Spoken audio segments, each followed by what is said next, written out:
have noticed there are little gears, cogwheels made of wood on your tables. The theme of this year's conference is focused around innovation, and I want to express my gratitude to all the faculty, staff, and actually some students who are presenting sessions related to this theme and others today and tomorrow.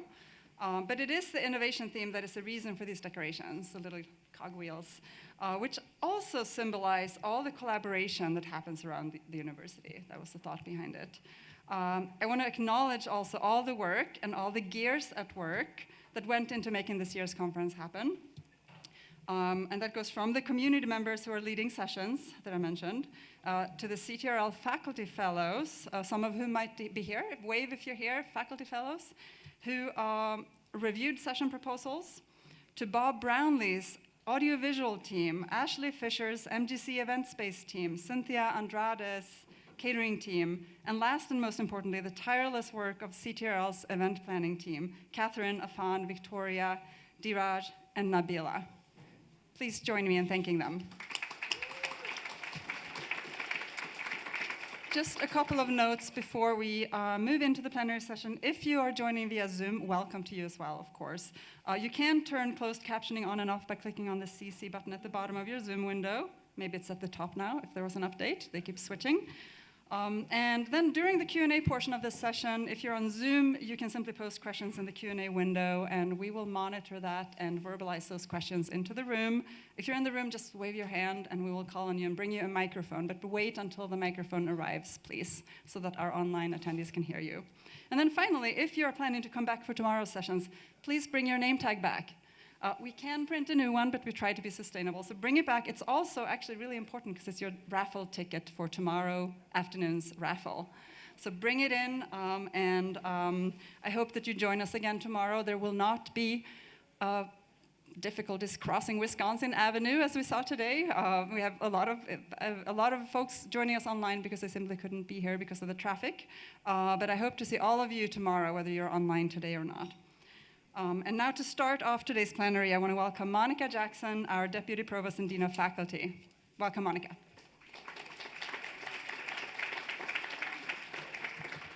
Thank you, Anna, and thank you all for coming out. I'm really pleased to see so many people come out, especially because of this snowy, cold weather here. So very glad to see you all here, and definitely those of you who are participating virtually as well. Thank you for joining us. As Anna said, this is the 36th Ann Farron conference that we had. So I must again give a big thank you to the CTRL team for keeping this conference going. So thank y'all. I also want to give a special welcome to our new faculty that we have joining us. We had a new faculty orientation just this week, and we had quite a few adjuncts and full-time faculty. So I want to give a special welcome to you all to your first Ann Farron conference. And then I want to thank Ann Farron is usually here. I haven't seen her today, but I'm guessing she may come around tomorrow. So I hope you all get the chance to speak with her as well. Yes, thank Ann Farron if you are here. I haven't seen her yet.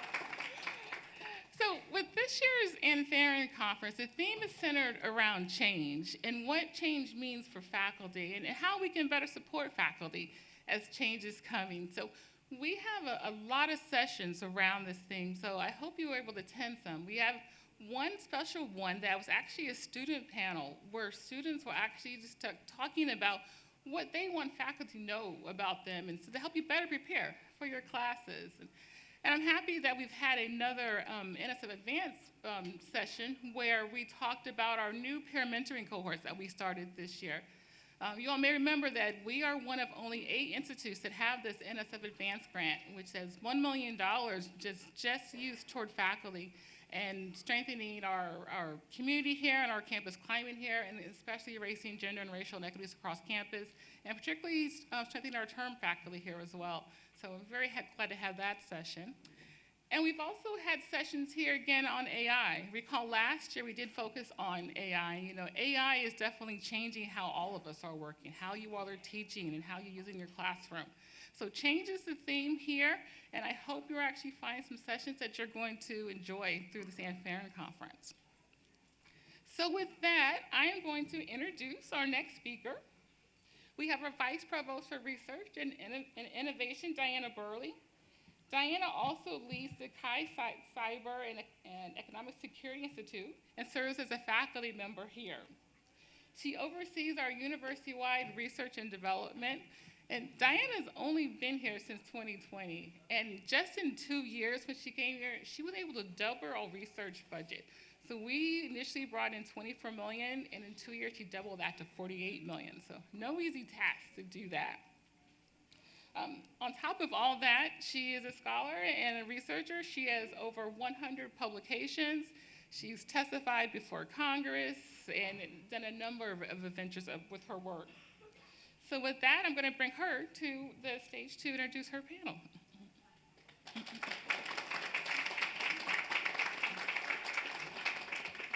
Thank you, and it's a pleasure to be here with you this afternoon. I am so excited to be able to introduce to you not just this panel, but to give you an update on the work that we've been doing to really showcase your work and to provide additional resources for you as you conduct your work. And so before we get to the panel and before I introduce our colleague, Jordan Tama, who is going to moderate that session, I want to give you just a quick overview of the work that we've been doing over the course of the last year. If you recall, almost exactly 1 year ago, February 1st, 2024, we received and launched a new award here at AU to establish the Translating Research into Action Center. And that center was established with a nearly $6 million grant from NSF awarded to a collaboration of faculty members and staff members around the university. And in March of 24, we sought out to begin to introduce TRAC to you, to our community, and to begin to engage you.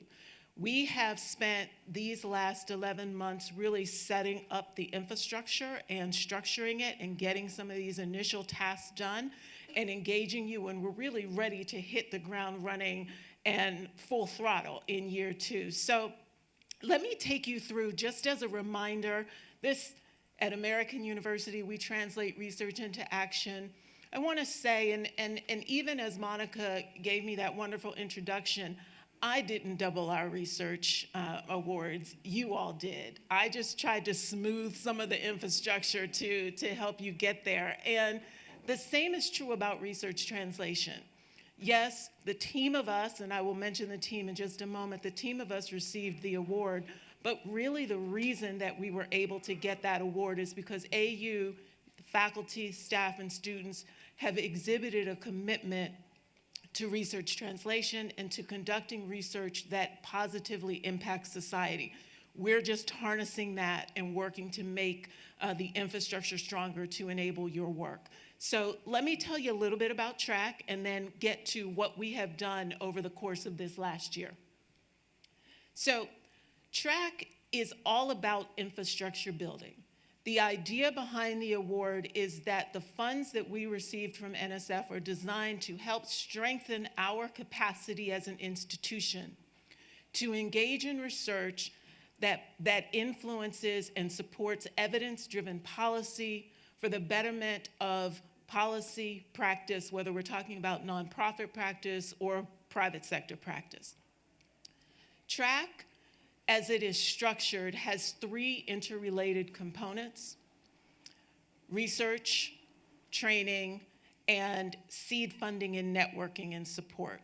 The faculty members who are involved in TRAC, we have our colleagues, Susanna Campbell, professor in SIS, who is leading our research component, Rachel Burks, professor in CAS, who is leading the discussion around the seed projects and making sure that we are true to our commitment to inclusive excellence.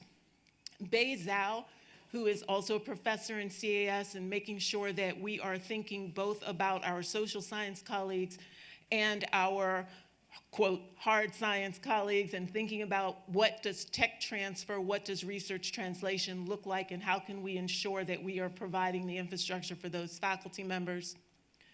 Rachel Borshort from our library, who is looking at questions around open access publications and making sure that as we think about the infrastructure, we think critically about the role that the library can and should play. and Jordan Tama, who is a professor in our School of School of International Studies, and who is leading our training component and also will be leading our efforts to advance the work of our faculty through what we call our SOAR Seminar Series, which is really the crux of the content that we will be sharing with you this afternoon. Together, all of these different components are designed to elevate your work. They're designed to build the infrastructure that allows us as an institution not just to leverage your work, but also to strengthen our brand and reputation for producing work that advances societal impacts. So, what have we been doing over the course of this last year? Well, we've been a little bit busy.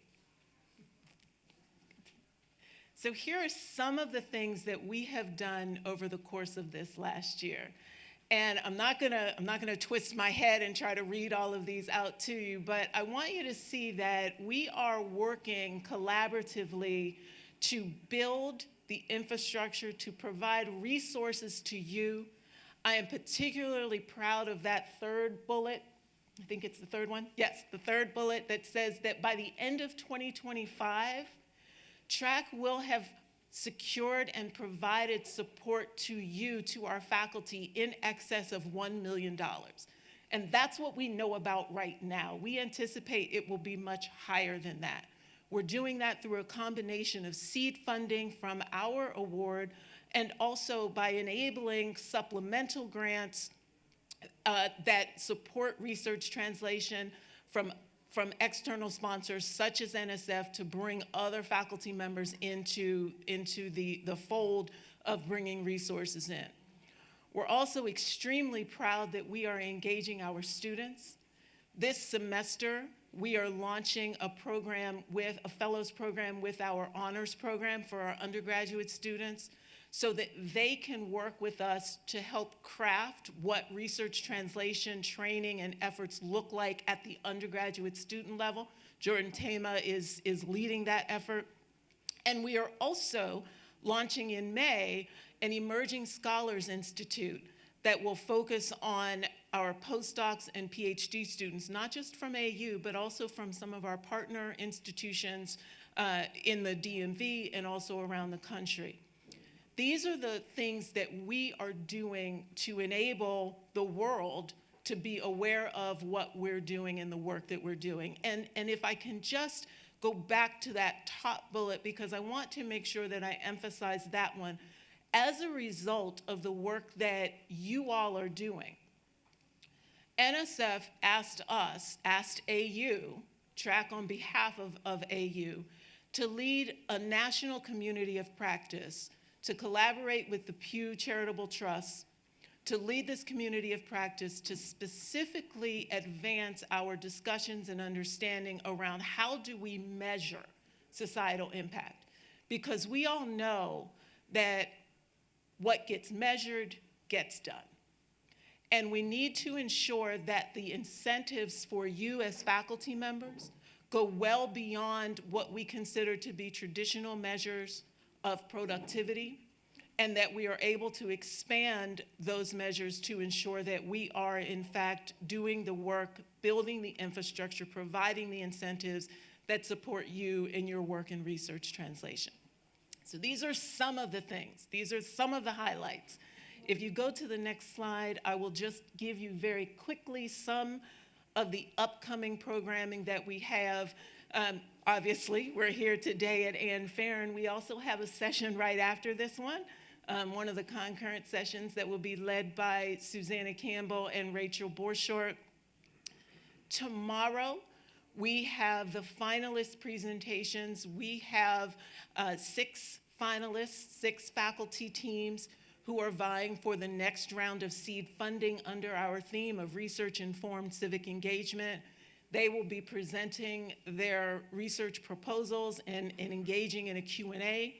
I hope that you will be able to participate and come and watch that. We intentionally asked if we could collaborate with our colleagues at CTRL to make sure that we had a very wide audience to both benefit the faculty colleagues who are presenting and also to benefit future faculty colleagues who might want to engage in that competition.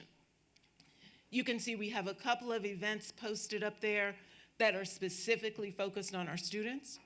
One for our undergraduate students that will happen in April. One, the Emerging Scholars Institute that I mentioned that is scheduled for May. So stay tuned and be aware that you will be hearing more information about those events. If you turn to the next slide. And so I want to end with just a call to action and a call for assistance.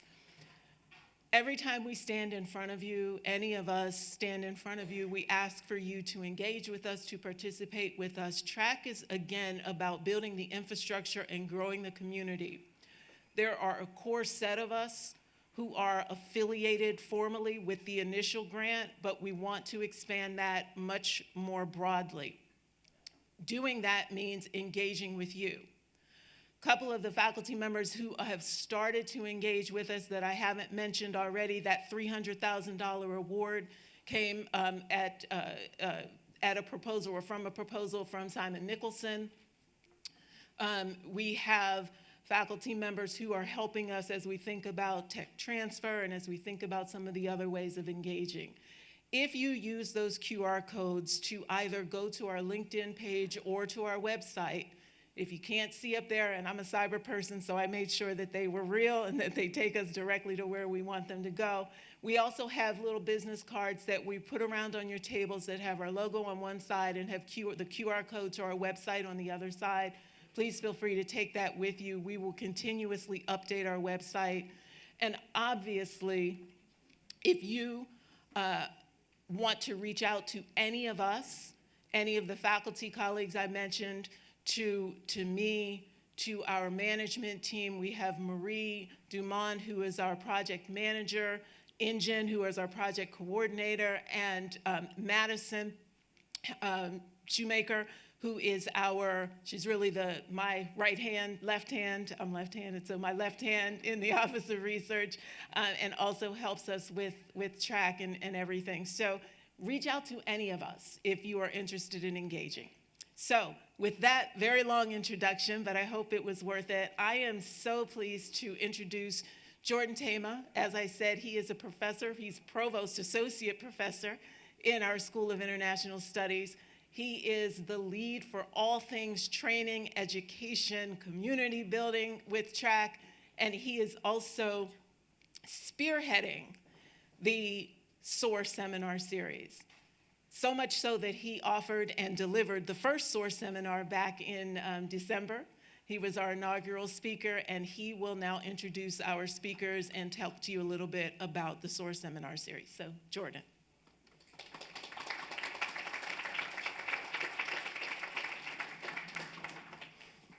Okay, thanks so much, Diana, and thanks for your leadership in making all of this work that we're doing in TRAC possible. With all the other things on your plate, all of the folks who are involved in this effort really appreciate your vision and leadership in pushing a lot of this forward. Diana mentioned the SOAR Seminar Series and noted that this is our second iteration of it. So this is a new effort, just like all the work we're doing in TRAC, and we're really thrilled to be able to have this session of the SOAR Seminar Series take place as part of the Ann Farron Conference with a terrific group of faculty here. I want to also thank Anna Olson for partnering with us on this for this session and the other sessions that we're doing during the Ann Farron Conference in particular, but also for other programming. We're going to be working together a lot and co-sponsoring many of the events we're doing, and we're grateful to Anna for working with us on it.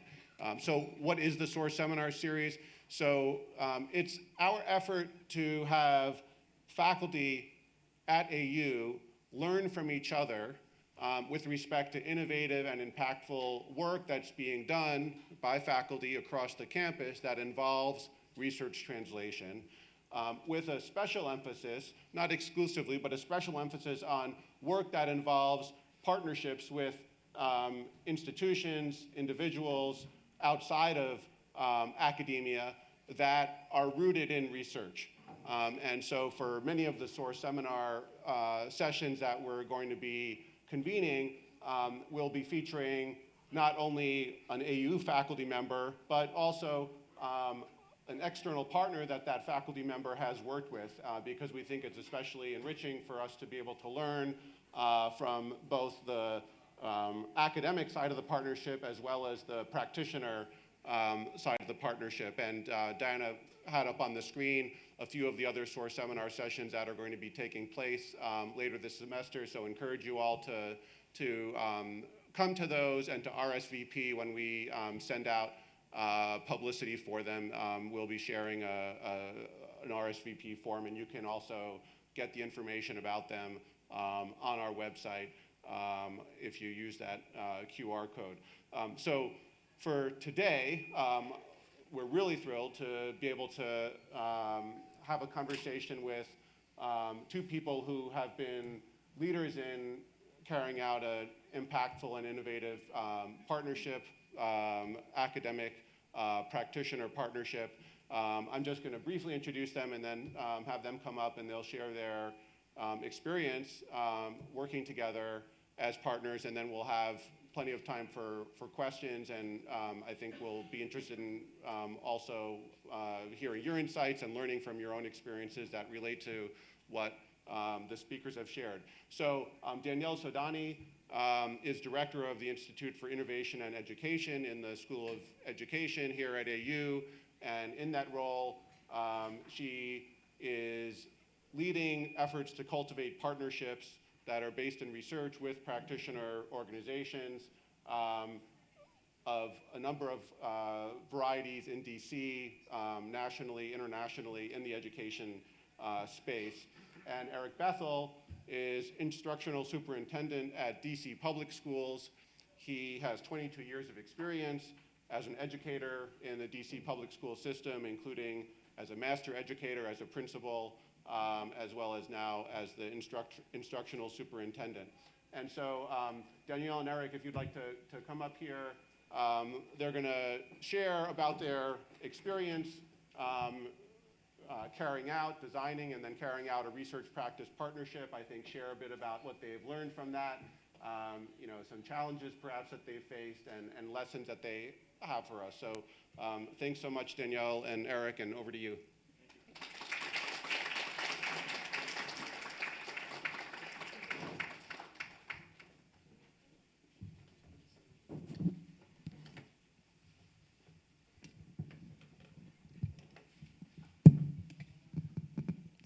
Short people.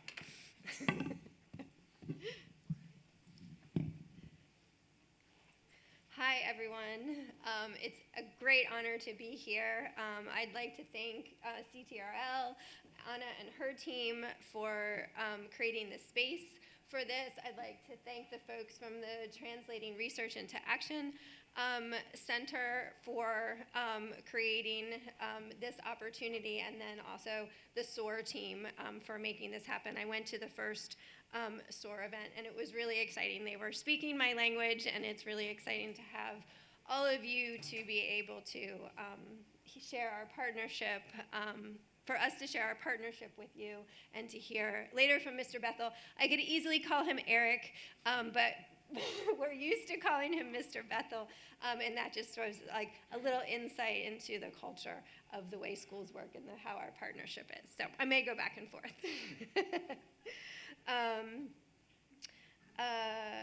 So as Jordan said, I am the director of the Institute for Innovation and Education within the School of Education. I've been in that role for about 14 years and with the School of Education for about 20 years here at American University. So here in education, we love to partner. We want to be out in the schools. We want to be hands-on. So I've been doing that sort of work with schools and other partners for the past 20 years. So our agenda today for about the next hour is, okay. So we're going to start with situating the collaboration. And I'm going to use a spectrum of engagement that that Jordan used in the first SOAR session in order to situate our partnership. And then we're going to give you some of the nuts and bolts about our research practice partnership, both from the researcher perspective and the practitioner perspective. Then we'll share a bit about our ongoing research and then partnering and resources for you. And we'll leave plenty of time for questions at the end. And there'll be a little bit of participation for you all since we are from the School of Education.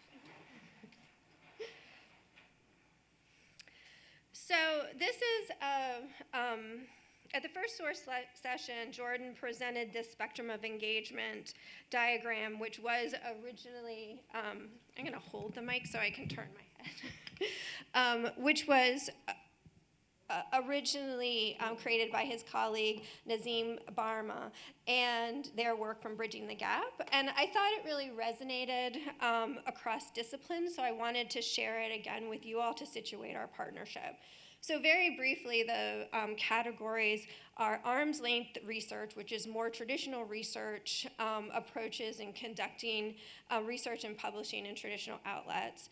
And then there's public writing and media engagement, which is more of a public scholar approach, making research accessible to audiences outside of the academy. And then the next category is applied research, think tank, or consulting work, and this gets you to interacting with practitioners and guiding them to apply the research.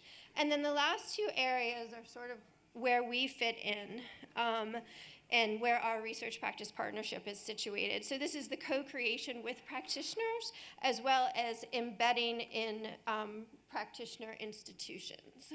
And so the work that we do together was to co-create goals and a scope and sequence of professional learning for teachers and school leaders in a cluster of 15 DC public schools to share evidence-based practices about reading instruction and support the planning for the implementation of those practices, and you'll hear more about it. Now that I've introduced this continuum, I just want to pause really quick to do two things. One, to let Mr. Bethel know who's in the room, and then also to ask you all a couple of questions just to talk at your table. So first, let's just let Mr. Bethel know. So how many faculty members are here? Okay. And how many staff members are here? Excellent. And how many students are here? Other administrators. And who did I miss? Call out. Who did I miss? Who else is here that didn't fit into one of those categories? Postdocs, awesome. Anyone else? Okay.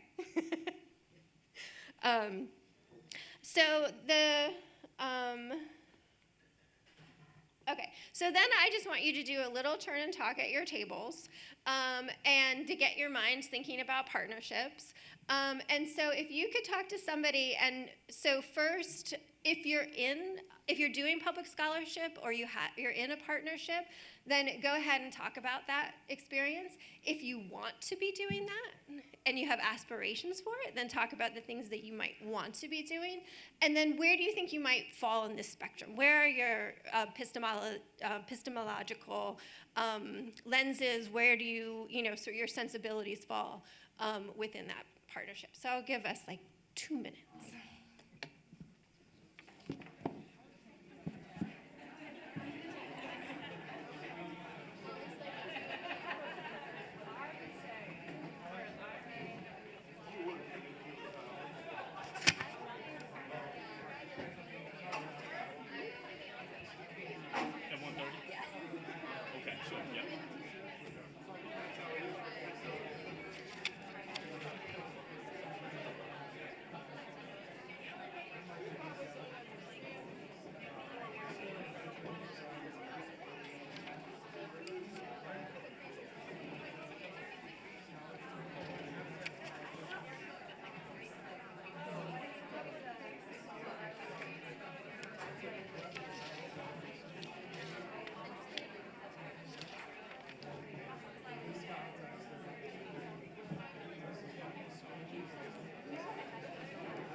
If you can hear me, say research translation. If you can hear me, say research translation. Okay, I really want you guys to share out, but we'll have another opportunity for that. So I hope you got your minds warmed up and you met some wonderful people next to you. Keep thinking about your aspirations for partnering and translating research and public scholarship, and we'll come back to that a little bit later. Oh, and also, I'm sorry, I know there's online people, and I hope you guys talked amongst yourselves on there. So whoever is controlling the online, please, like, if I forget about you, make sure that I'm not forgetting.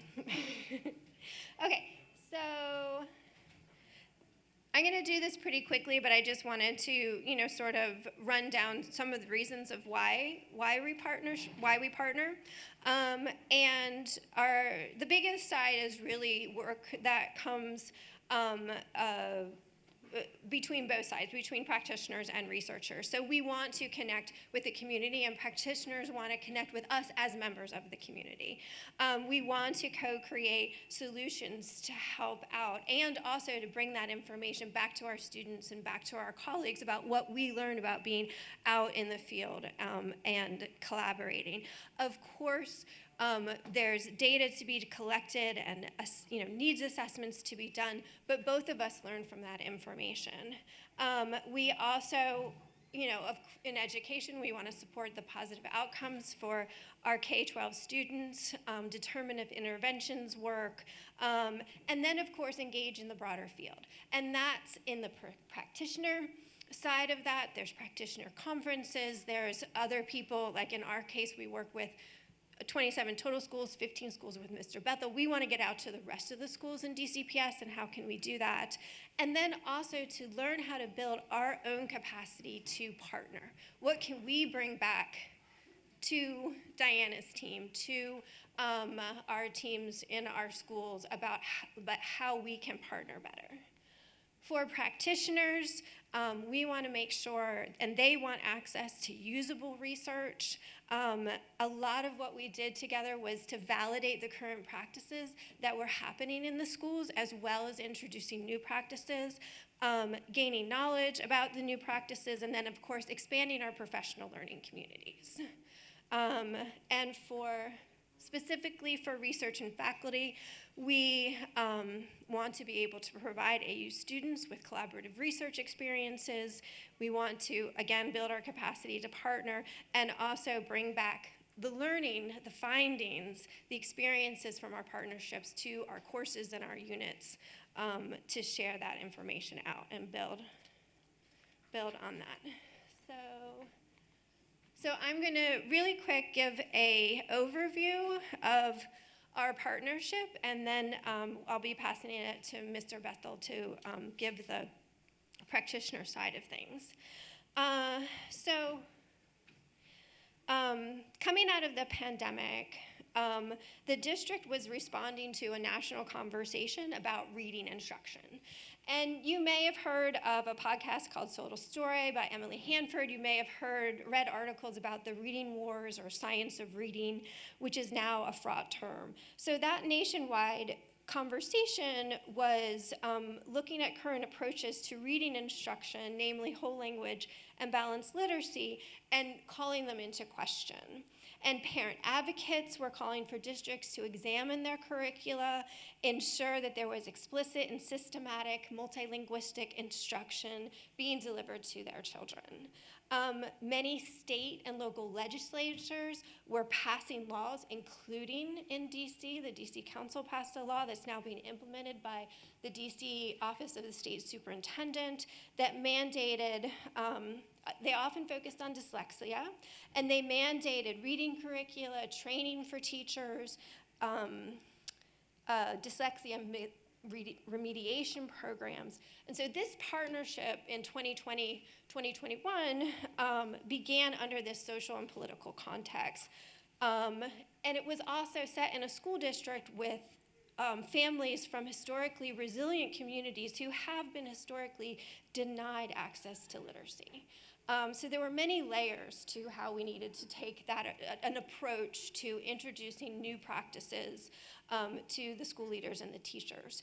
The district leaders began to address how they would ensure students would receive explicit and systematic instruction that was also culturally relevant and linguistically sensitive, and also, and my colleagues and I think about this a lot, brought joy to the students every day.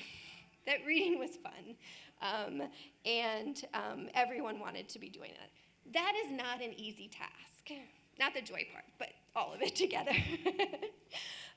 So meanwhile, my institute, the institute team was working with the district leaders on a systems level on early literacy intervention.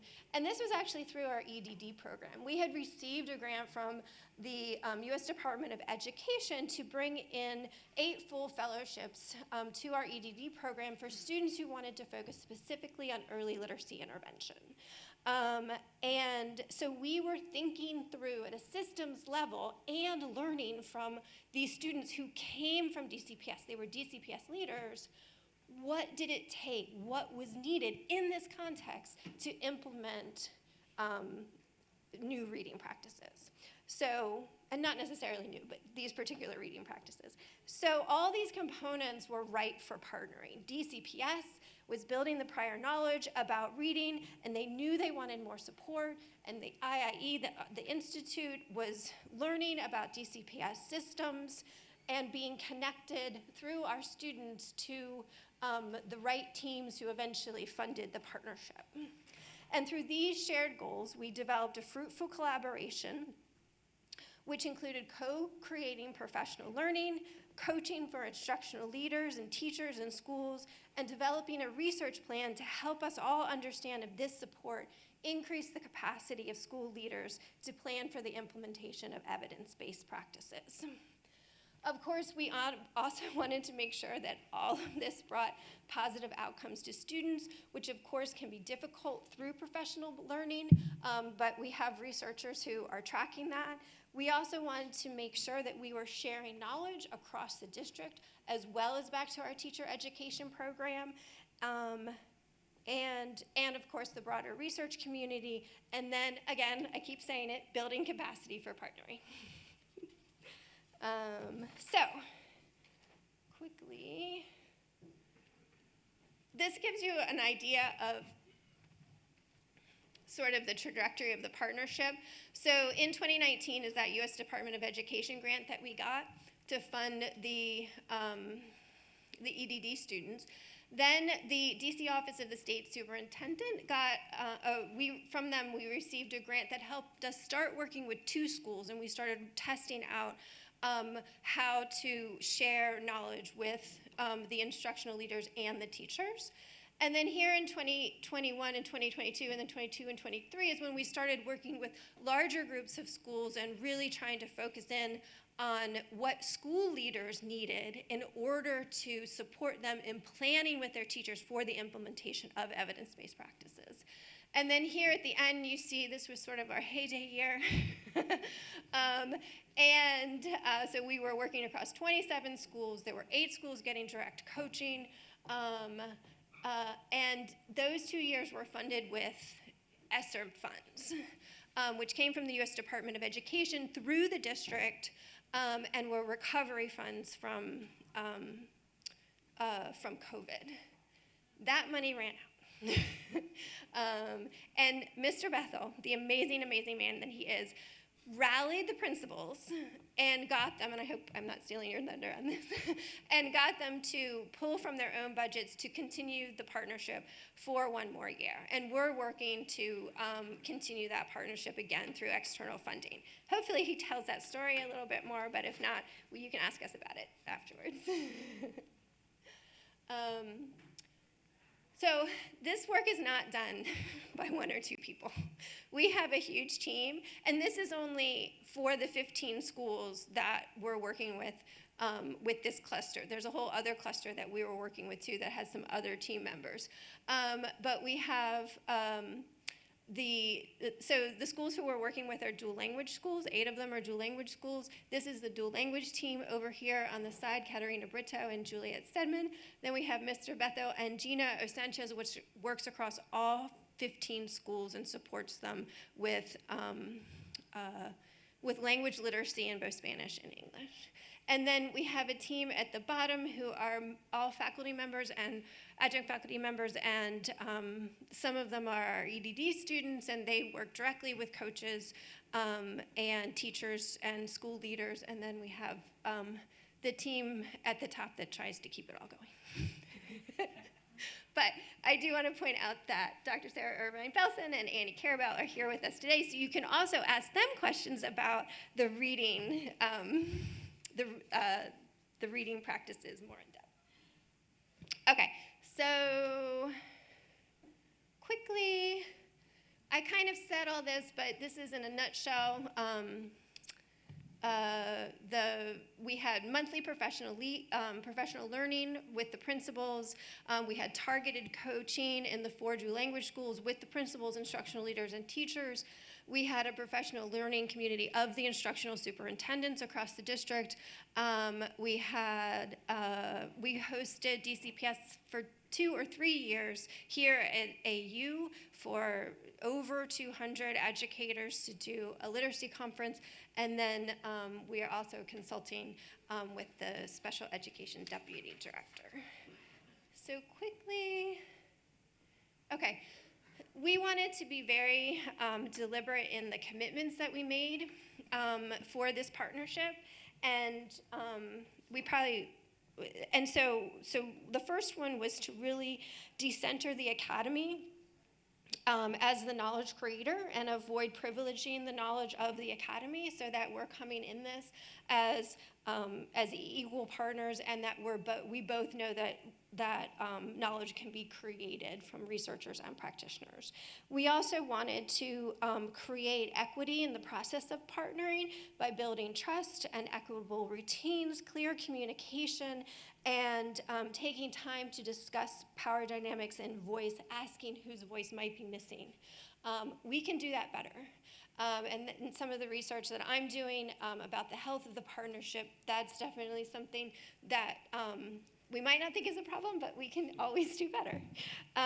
We also had a specific commitment to center biliteracy. The schools, 8 of the schools were the dual language schools, and they often felt that they were an afterthought or didn't get the attention that they wanted. And so to some extent, we really succeeded at doing at making them feel much more present in the professional learning sessions, but also through my research, found that even though there was a change in the culture about how the dual language schools saw themselves, we also were still taking a monolingual approach to some of what we did. And so if we had sort of switched to thinking about centering the multilingual learners first and assuming that all the other students would then learn in a universal way, then these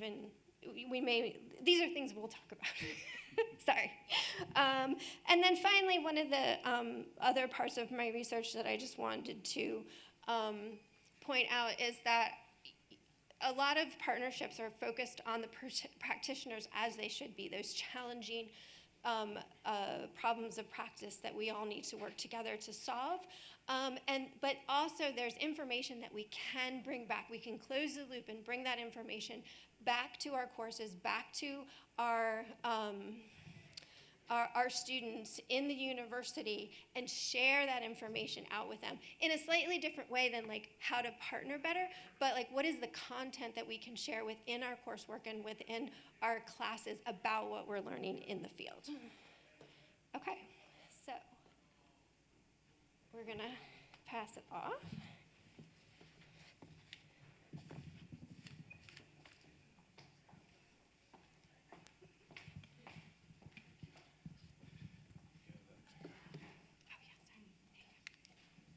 Good afternoon, everyone.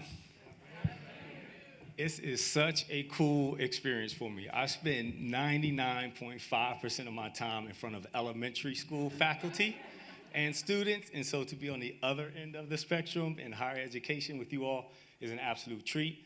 And normally I would be nervous to speak to a room full of experts and doctors and college faculty, but except to my right I have Danielle and Sarah and Ann, who have absolutely had my back and my principal's backs and our school's backs over the past 3 school years in a really amazing way, trying to do really complex work. So I know they'll hold me up right here also. All right, so in order for me to tell the story of the partnership from my perspective, from the practitioner perspective, I need to first sort of lay the setting. DC Public Schools is 117 schools, from elementary through secondary high schools. And those schools obviously spread across all 8 wards in the city, but those schools are organized into 9 clusters. And each of those clusters is sort of led by someone in my role, an instructional superintendent. These 9 clusters of schools are usually positioned around something common. So the comprehensive high schools are all in one cluster. The middle schools are all in one cluster. Schools that are in certain areas of the city and have similar demographics form one cluster. And then you have cluster 5, which I'll talk about in a little bit, which is different from the other clusters in lots of good ways, and ways that also create challenges and needs for great partnerships. I also want to share a little bit about the role of the instructional superintendent. In some districts, people in my role are called regional superintendents. But our district was intentional about positioning us as the leaders of teaching and learning.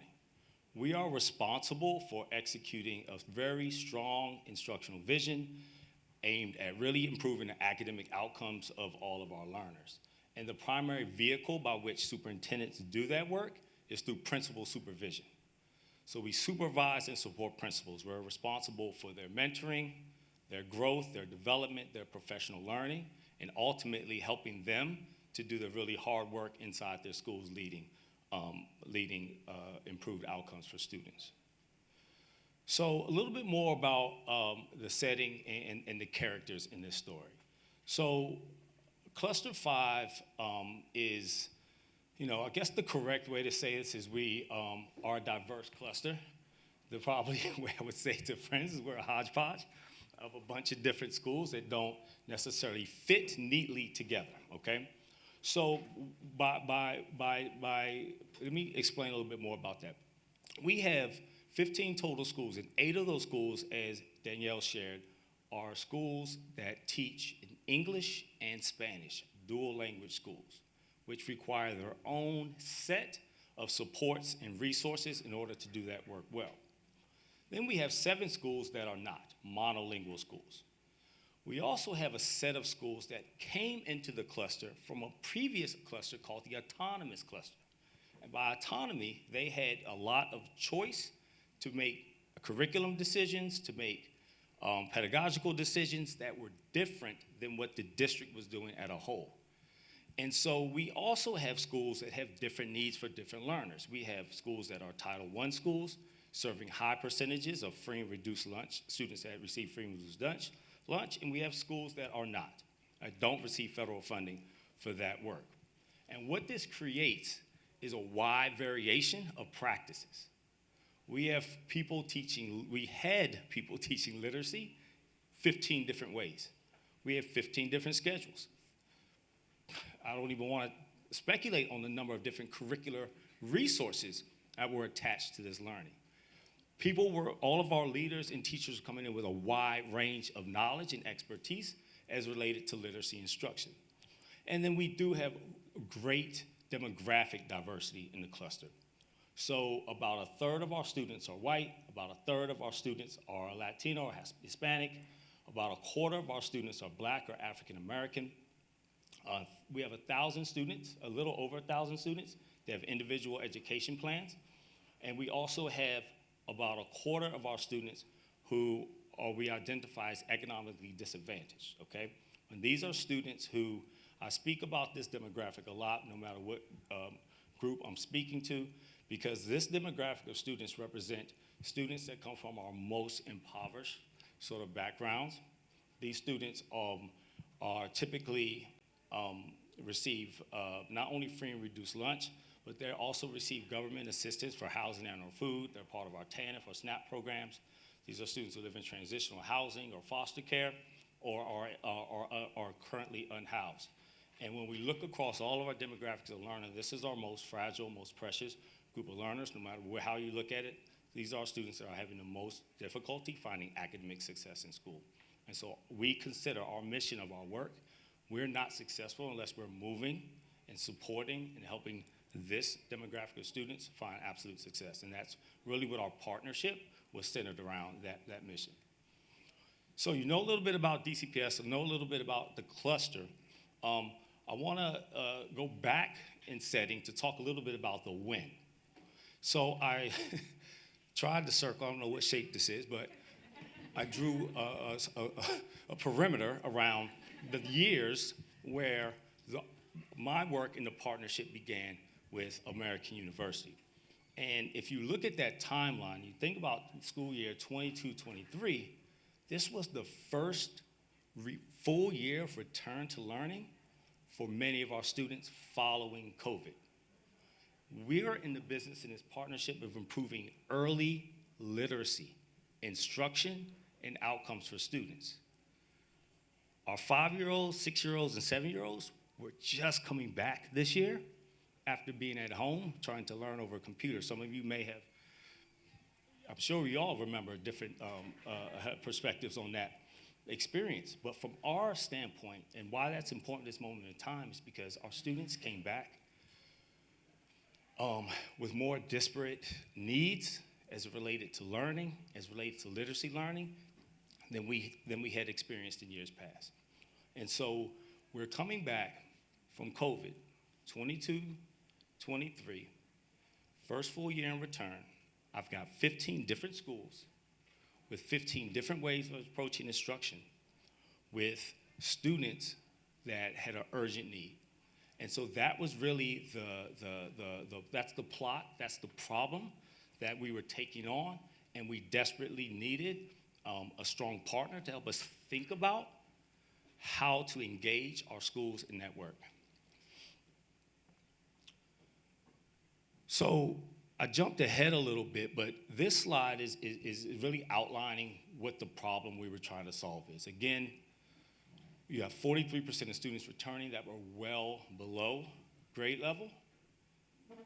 We had a wide range of knowledge. We had a wide range of alignment between what we consider to be good practices or research-based, evidence-based practices in schools. And then we also, again, because my cluster is unique with 8 dual language schools, we also had wavering sort of trust. We had inconsistent senses of belonging in our district because it's 117 schools, but only 8 are dual language. And so these 8 schools are existing in a monolingual environment where many of our curriculum choices, our professional development opportunities are all really catered to the majority. And our dual language schools, teachers, principals, felt like we did not do anything to help them think about what learning looks like across languages, especially in literacy instruction. And so this partnership represented some opportunity. It represented a space to kind of co-create professional learning. It represented a space to bring in, so we spend a lot of time leading our own professional development, and so our teachers and principals hear the same voices a lot. And it just so works that in leadership, you just can't tell people what to do, and they do it, you would think. But no, that doesn't work that way. Instead, you have to build a space where you're sharing in the ownership. And what I found to be a very viable pathway to sharing in the ownership is to also share in the learning. And so the partnership with American University helped to bring in researchers, local partners, folks that have the same mission-driven sense to help facilitate space where we could share in the learning, build some shared knowledge, and build some shared ownership over the problem that we're solving. There's also this opportunity for cohesion and alignment. Leadership change management for our district meant getting our principals and the instructional leaders that work with them in literacy to say, we all agree that these set of evidence-based practices are best for our students. They may rival what we've been doing for years, but these practices are best for our students. And that was exactly what we set out to accomplish and what we did. We smartly worked together to work with our principals and their leadership teams to co-create a set of partnership goals. We wanted first and foremost for our leaders to get the same common understanding around science, the sciences of reading. We wanted them to understand the word recognition side of the rope. We wanted them to understand the language comprehension side of the rope and understand how and why those pieces work together so that the practices that we eventually wanted folks to get to made sense. We wanted to make sure that school leaders and their leadership teams could communicate the same messages to their staff, to their parents. We wanted to also make sure that we were analyzing data in the same ways. We knew what data to look at and what that data was telling us about our students' needs, and that we could then create routines and a culture around that level of data analysis. Again, wide variation before we set out to co-create these goals. We also wanted to recognize and promote instruction that lifted and that enhanced biliteracy. 8 dual language schools, 8 different ways of teaching literacy in those dual language schools. We really wanted to center biliteracy for them. And lastly, we wanted to develop goals that we could progress monitor. What would success be at the end of the day? And so we did that hand in hand as partners with our principals. There's lots of impact. I like to lead with a couple of slides that show some year-over-year growth.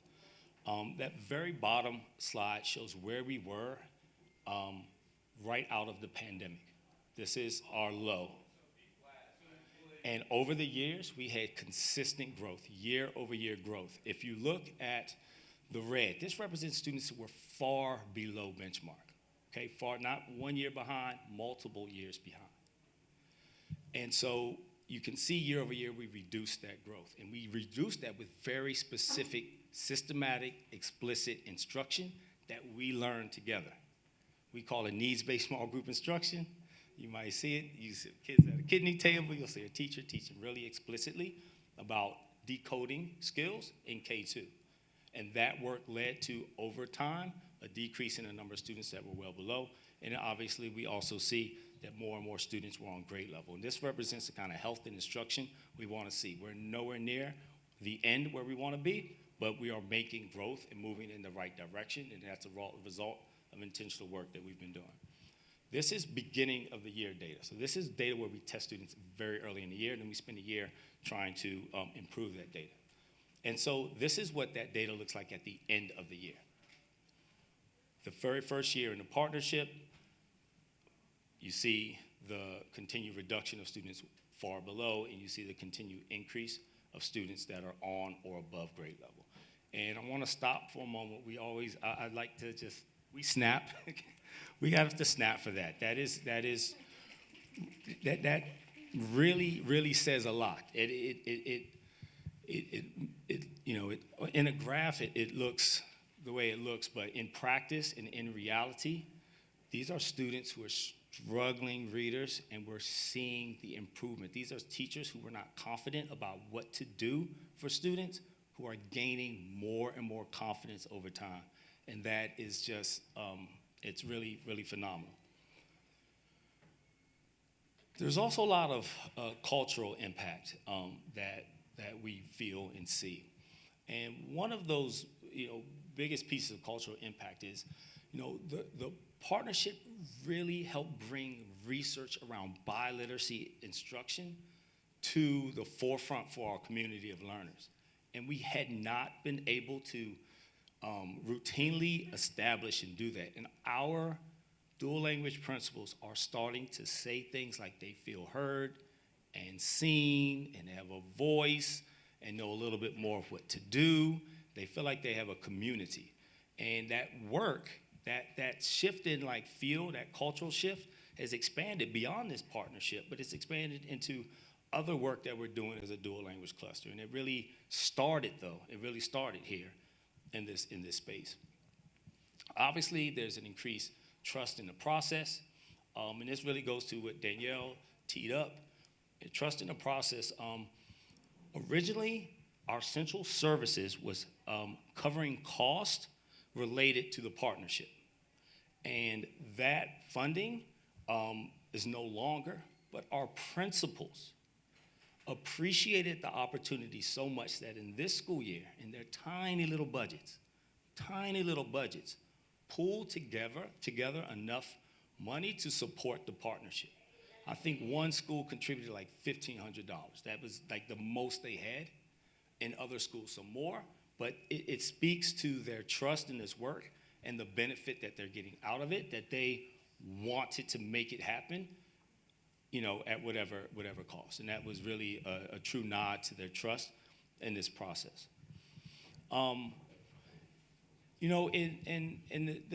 the shifts in mindset, I think is important to speak to as well.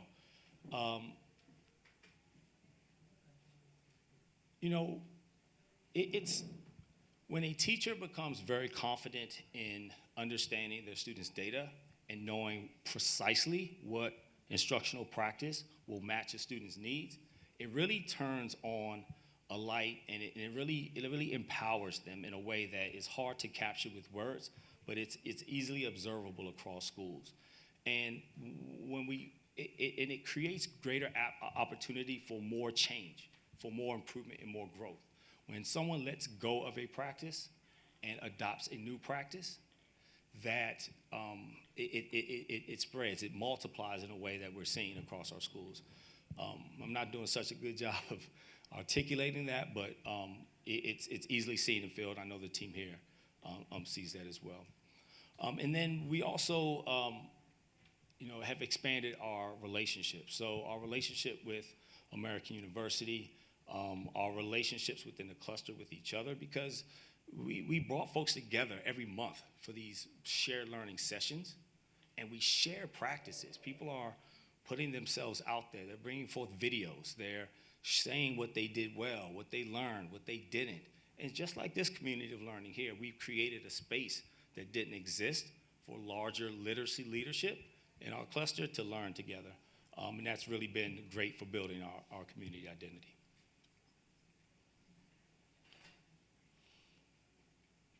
I think I covered this. So I'm going to pass the microphone back to Danielle, and hopefully in Q&A I can respond to any questions that may be there for you all. And I do just have to, again, thank our partners both at the table and Danielle for all that they've done to help us grow. Thank you.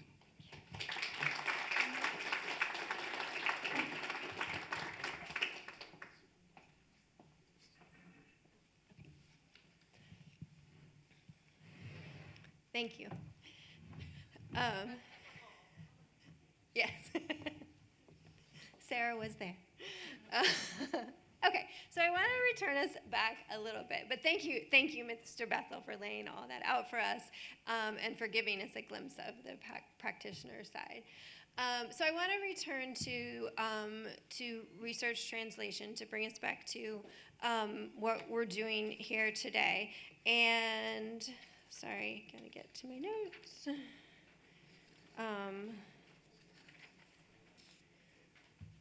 So for us in this space in education, there's two approaches to research translation. So the first one is what this term that I've been saying this whole time, evidence-based practices, and implementation of evidence-based practices. So in education, evidence-based practices are what is created from those randomized controlled trials, from relatively controlled environments. They're supported by multiple quality studies that meet prescribed criteria related to design and quantity and quality and effect size, and that demonstrate meaningful impacts on students. And so this is the research that has already been done, and we want to get it into the hands of educators. But a lot of times those randomized control trials are in a certain environment and not necessarily been tested in every school setting. And so the practices have to be adapted based on those school settings. And so we're working with the educators to understand how to introduce those practices to teachers and ultimately make them sustainable in the classrooms. And then we're not only co-creating the professional development and the professional learning aligned to the district needs, but we're also looking at how the partnership supports the implementation of the evidence-based practices, which is sort of the second level of our research translation, where we're taking a step back, and we do this together, and we do it separately in sort of our different roles as practitioners or researchers, to really, learn from the context. What is it that we learned from doing this with dual language schools, with this group of monolingual schools, working to figure out what are the barriers to the implementation of these practices. How did any of that actually help the outcomes for the students? And we're doing some quantitative work based on the learning trajectories for students in their literacy outcomes. And then, and how does all this work within this broad social and political environment that may be influencing these approaches to implementation? So that's sort of like a pretty broad view of our research. This is the actual research agenda that we submitted to DCPS. So the work is funded. The work is funded through a contract with DCPS, but we obviously had to apply here for IRB and then also receive IRB and then also submit a research application to the research office in DCPS in order to be allowed to conduct this research, to collect data in the meetings, in the learning sessions, as well as receive the de-identified student data about their literacy growth. So this is sort of the official agenda that we submitted to DCPS and what we're looking at across the partnership. And then, but I showed you that slide before with all the practitioners who are working on this, and they also have their own research. Now, you're not supposed to be able to read this, but this is our brain in a spreadsheet. Like, these are all the questions we have about what we're doing. These are the things that, when we're working together, these are the sort of the ideas, and they're coming from all different perspectives. Sarah's special education, Annie is special education, and like really focused on implementation of evidence-based practices. I'm looking at the health of the partnership. I'm looking at how we partner together. So we all are coming at the research approach from different ways. So to bring it back around to what we're trying to do every day here at the university is, so there's two categories where universities can transform to become more hospitable to collaborative research and research practice partnerships. And the first one I just sort of want to put out there is we need to get out of our own way. And I think that's what TRAC is helping us to do. And in the education space, the William T. Grant Foundation is helping to do that. They're funding research practice partnerships that have an institutional component to say institutions have to change a little bit of what they're doing to ensure that term tenure line and tenure track faculty can be doing this kind of research, and it's not an aside. It's not something that they have to, hope will be okay. So we need to look at our faculty tenure and promotion systems, those incentives that are for doing this type of research. Data agreements are tricky, and that's actually something that comes on both sides. I think we waited a year for that research agreement to be approved on the DCPS side, a little bit on our side, but and so some of those things need to be streamlined. And then, of course, we do need time and funding. Like, we couldn't do this without funding. We can do sort of parts of it without funding, but obviously that is a really important piece to all of this.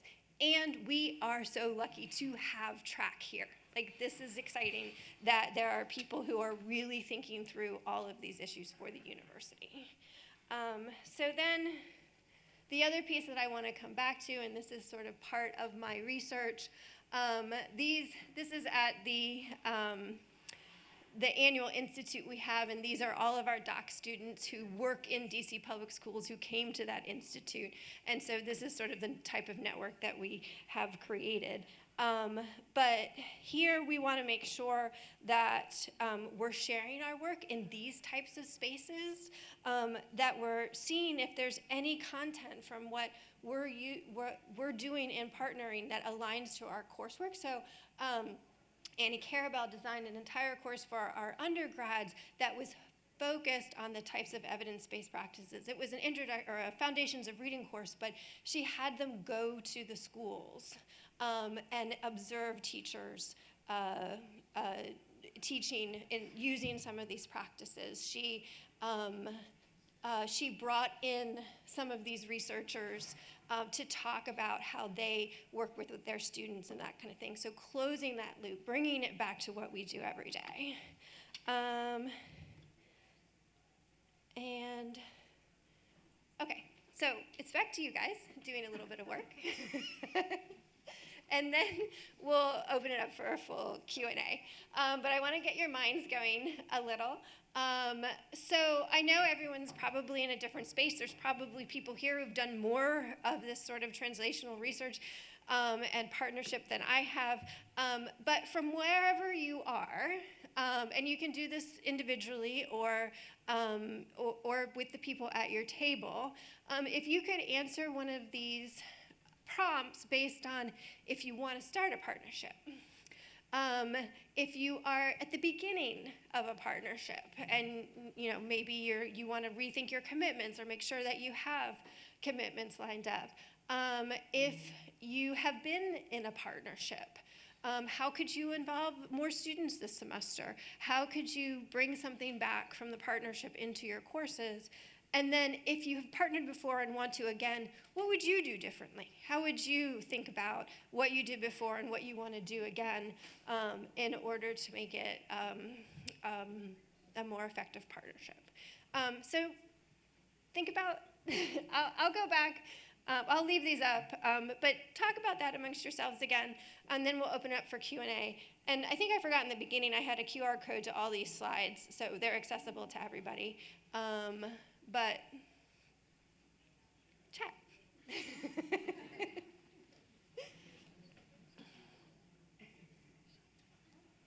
All right, I'll let you guys keep thinking about that because I want to leave enough time for Q&A. Okay, so really quick, again, these slides are available. I'll put the QR code up again. Here are some resources, obviously our own TRAC Center. In education, there's the National Network of Education Research Practice Partnerships. Terrible acronym, but there's actually a lot of tools in here that probably can be across disciplines. And they're like in Google Docs and accessible. And so check them out because there's really great partnership tools in there. WT Grant has a whole section on improving use of research evidence, and then Pew Trust has a transforming evidence network. So just wanted to give you guys a couple resources. Thank you. Thank you, thank you. This was really fun. And we'll do Q&A. Okay, thank you so much, Danielle and Mr. Bethel. This was an amazing presentation. It's just really extraordinary what you've done, and the partnership is really inspiring, I think, for all of us to see that something like this is possible. So we have a few minutes left for questions. There are folks with microphones on either side, so if you have a question, please raise your hand.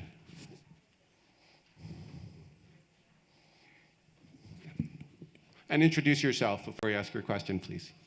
Hi, my name is Thurka Sengar-Morthy. I'm the chair of the Department of Anthropology. Thank you so much for sharing this work with us. I found it incredibly inspiring. My question is just looking at the quantitative metrics for literacy, it's just phenomenal. So congrats on that. But what you shared in terms of the slide, what you thought was happening in terms of what you called cultural impact, I'm wondering if you're using or thinking about or have already done some qualitative work in tracking some of these changes that you're seeing, whether this is also data that you're collecting. Thank you.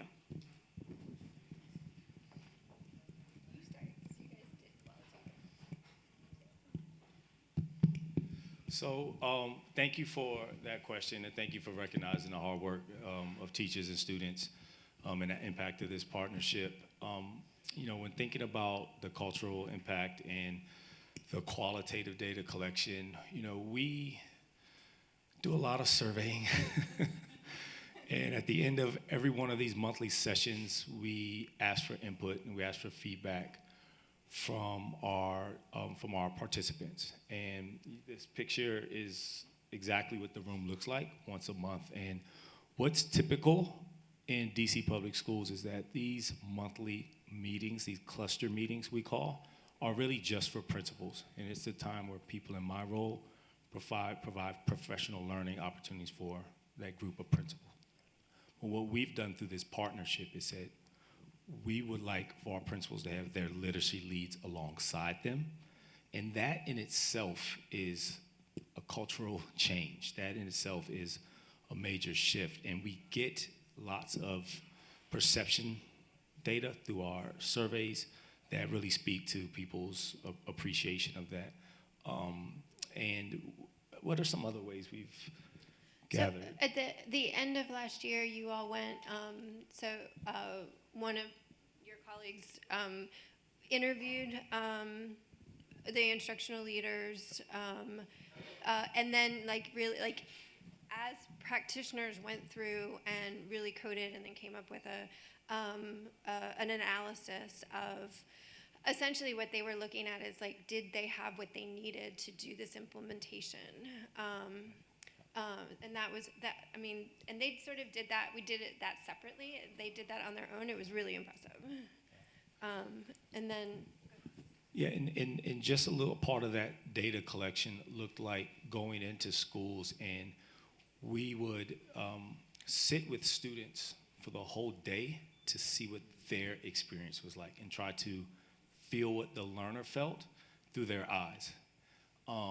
And that really helped give us a broader sort of landscape analysis and determine what then will be our learning needs for the next cycle, the next school year of learning.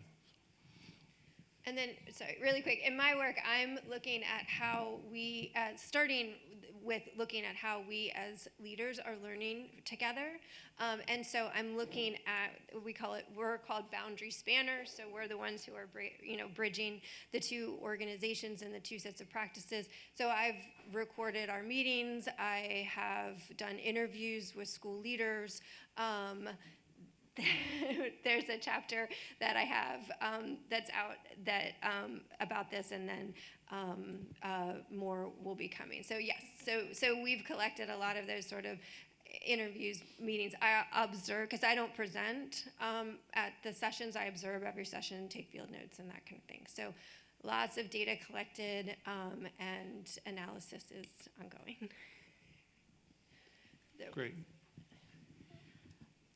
In, in some of the courses I teach, we kind of spend time thinking about who gets to be considered an authority, right, in different spaces.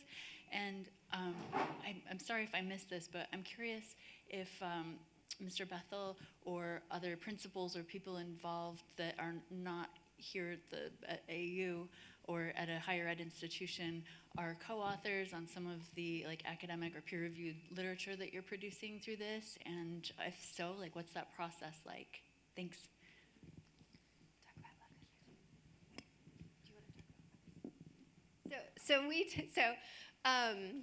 We co-presented at a conference for dual language practitioners called La Cosecha, and it was a similar presentation to this one about the partnership. We haven't co-written anything yet, but we would be right at that stage in wanting to do that. And then I think you talk about that you took the principles back to La Cosecha. Yes, we did do the co-presentation 2 years ago, 2 years ago at La Cosecha, and found the experience to be really inspiring, such that this past year we took the entire cluster of dual language principals and one of their instructional coaches and also a teacher. Because what we want, the shift, we thought first, let's get all of the instructional leaders on the same page. And then we're now at the space where we want to center and empower our teachers to do more leading of their own learning. And in addition to that experience, we, our participants' input has shaped the learning arc for us over the past 3 years. So that's really where the collaboration, but in terms of the writing, I think that's more. We'll get you into that, don't worry. And then also one of our faculty members there were a couple of those team members went to La Cosecha in both years, and one of them co-presented, did their own sort of research with a principal there who she had coached at that school, and they came up with their own presentation together and presented together, so. Great. Well, we are at time, unfortunately. This has been a wonderful session, and before I thank you, I just want to note again the date of our next SOAR Seminar session, which is going to be on February 12th from 12 to 1 p.m. in the library with Jane Palmer, a faculty member in the Department of Justice, Law, and Society, and SPA, who is a leader in community-engaged participatory research. And again, we'll be publicizing these upcoming events. So look out for that, or you'll be able to find information about them on our website. I also want to just flag for folks that later this afternoon, there is going to be another session on a related theme on societal impact of research, measuring societal impact, with Susanna Campbell and Rachel Borchardt leading that session. So if this was interesting to you, I encourage you all to go to that one. With that said, let's express our appreciation. We have a couple little tokens for each of you, so thank you so much.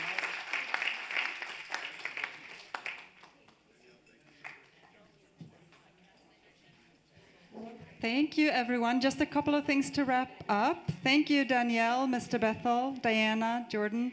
All of the plates, cups, and utensils are compostable, so throw them in the compost bins. And we're starting the next session at 2:30. One really quick thing before you leave, please make sure to sign in to the in-person session so that the presenters can connect with you afterwards, and also take a minute or two to fill out the feedback forms. Thank you so much, and I'll see you later.